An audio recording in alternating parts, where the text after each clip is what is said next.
You know, on an individual level, there is a direct connection between how much you hold in your heart at night with the creation in terms of grudges, in terms of hurt, in terms of hatred, and how your heart is able to fill itself with the love of the Creator and ascend to the highest ranks.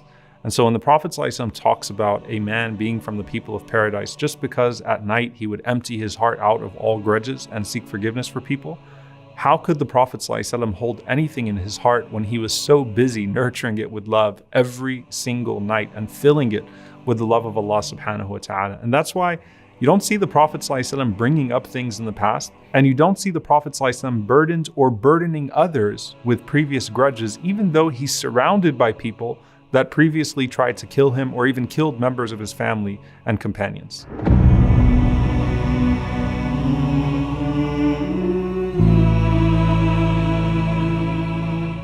Now, it was likely that if you were a companion of the Prophet ﷺ, that you would have overstepped a few times, because the Prophet ﷺ was so merciful and so humble that you could forget yourself at times, right? So that could mean raising your voice in his presence, ﷺ. That could mean taking advantage of his kindness. And when you came to that realization, knowing who he was, you wanted to seek his forgiveness, ﷺ. And one thing about the Prophet ﷺ, a beautiful description of him, is that he was hard to upset and he was quick to forgive. So it was very hard to make the Prophet ﷺ mad in the first place, because again, وَمَنْ تَقَمَ لِنَفْسِهِ, he wouldn't get angry for himself anyway, sallallahu alaihi wasallam. And at the same time, if you asked the Prophet ﷺ for forgiveness, even if he was very angry, he would immediately forgive you, sallallahu alaihi wasallam, no matter how large the transgression was prior to that. So you have this list of things, right? For one, the Prophet ﷺ did not let things get to him in the first place. And that's why you find, for example, when Aisha radiallahu anha describes, as we're walking the streets of Medina, and the Prophet ﷺ is in charge of Medina. And there were some who would say to the Prophet ﷺ, Assalamu alaikum, Assam meaning death instead of salam, peace. So they said it so quickly that the Prophet ﷺ could not distinguish salam from sam as an ordinary listener. And Aisha radiallahu ta'ala anha responds in like manner and says, may the curse of Allah be upon you, may death be upon you, and fights back. And the Prophet ﷺ just brushes it off. And he is in charge, meaning the Prophet ﷺ could actually escalate this to a very serious manner.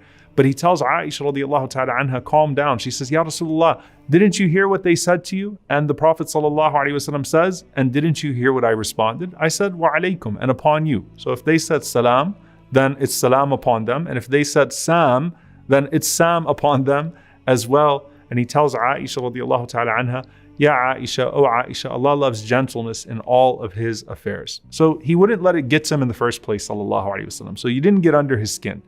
And at the same time, the Prophet ﷺ also did not want to hear bad things about other people. He didn't want to hear things conveyed to him, sallallahu alaihi wasallam, that would cause that type of disruption. So he says, sallallahu alaihi wasallam, don't convey bad things to me. فَإِنِّي أُحِبُّ أَنْ أَخْرُجَ إِلَيْكُمْ وَأَنَا سَلِيمُ الصَّدْرِ. I like to come out to you when my heart is pure, when my chest is pure. I don't want to carry any type of anger or hatred or have bad feelings towards any of you. So I don't want to even know when things are said and these types of things happen. And this is what Allah subhanahu wa ta'ala says about him, sallallahu alayhi wa sallam. فَبِمَا رَحْمَةٍ مِّنَ اللَّهِ لِنْتَ لَهُمْ لَوْ كُنْتَ فَضًّا غَلِيظَ الْقَلْبِ لَانْفَضُّوا مِنْ حَوْلِكَ فَاعْفُ عَنْهُمْ وَاسْتَغْفِرْ لَهُمْ وَشَاوِرْهُمْ فِي الْأَمْرِ. Allah subhanahu wa ta'ala mentions, O Messenger of Allah, it is a great mercy of Allah. And from the mercy of Allah, you are gentle and kind towards them. And had you been harsh and hard-hearted, then they would have fled from you. But instead, you pardon them and you forgive them and you consult them in regards to your mutual affairs. Sallallahu alayhi wa sallam. So the Prophet ﷺ did not repel people with that type of a personality, right? And Anas radiallahu ta'ala anhu, of course, has his own particular vantage point where he mentions that the Prophet ﷺ never used to say to me, why did you do this or why didn't you do that? He says, Kana Rasulullah sallallahu alayhi wa sallam ahsan an-nasi khuluqa. The Prophet sallallahu alayhi wa sallam had the most amazing character. When he sent me to go on an errand once, I got caught up playing with the other kids. And when the Prophet ﷺ found me, the Prophet ﷺ simply smiled at me and he said, Unais, did you go where I told you to go? And I said, Ya Rasulullah, I'm sorry, I'm going right now. And Anas radiallahu ta'ala anhu says, I served him for 9 years, but he never chastised me harshly about anything or asked me, why didn't you do this or why didn't you do that? Even though I was in a vulnerable position, right? The Prophet sallallahu alaihi wasallam was always gentle. He never really took things too far, sallallahu alaihi wasallam, and he was always overlooking and forgiving, sallallahu alaihi wasallam, whether it was with his family members or it was with those that were on the outside or it was with those who were close to him in the community, sallallahu alaihi wasallam. And then you see some of the more serious things, right? Again, the Prophet ﷺ was surrounded by people that had tried to hurt him before, right? So Anas radiallahu anhu mentions, for example, that one time 80 men from Mecca descended upon Rasulullah ﷺ from At-Tan'im, and they were in full armor and they had the intent of doing battle with him, sallallahu alaihi wasallam, and the Prophet ﷺ was able to thwart them and capture them, and he didn't kill them, sallallahu alaihi wasallam, he let them go. And you find that the Prophet ﷺ was able to let go of not just the people physically and not hold them to account in that sense, but remove any type of ill feelings. Now, you know the story of Abu Talib, and Abu Talib being like a father to the Prophet ﷺ. There were 2 men in the room when Abu Talib was dying that were preventing the Prophet ﷺ from getting Abu Talib to say La ilaha illallah in his last moments. The first one is very well known, that's Abu Jahl. The second one is Abdullah ibn Abi Umayyah. Abu Jahl and Abdullah ibn Abi Umayyah continued to shout out to Abu Talib as he was dying, are you on the religion of Abdul Muttalib or are you on the religion of your son Muhammad sallallahu alaihi wasallam? And Abu Talib dies saying, I'm on the religion of Abdul Muttalib. And the Prophet sallallahu alaihi wasallam forgave Abdullah ibn Abi Umayyah. He became a companion of the Prophet sallallahu alaihi wasallam, and the Prophet sallallahu alaihi wasallam never brought up that incident to him again.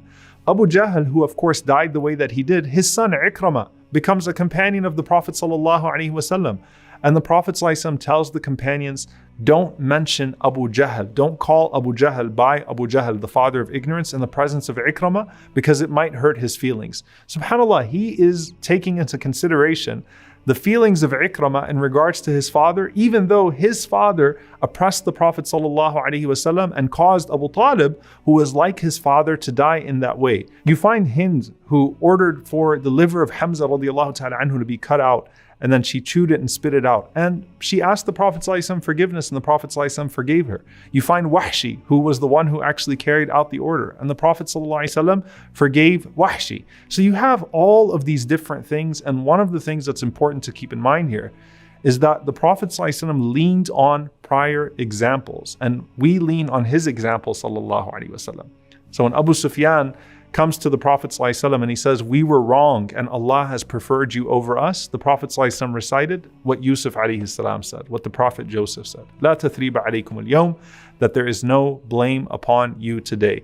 And when it was brought up to the Prophet ﷺ, the way that these people had harmed him, alayhi salatu wasalam, he says, may Allah have mercy on my brother Moses. He was hurt with much more than this, and he was patient, alayhi salam.